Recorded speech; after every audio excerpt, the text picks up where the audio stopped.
everyone. Today I'm reciting the poem Faces in the Street by Henry Lawson.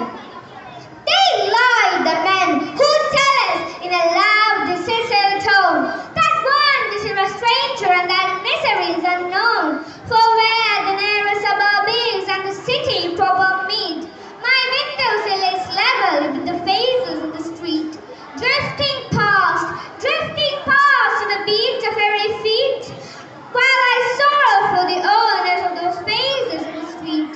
And cause I have the sorrow in a land so young and fair, to see upon those faces that mark of want and care, I look in vain for traces of the fresh and fair and sweet, in sallow sunken faces that are drifting through the street, drifting on to the scrape of restless feet,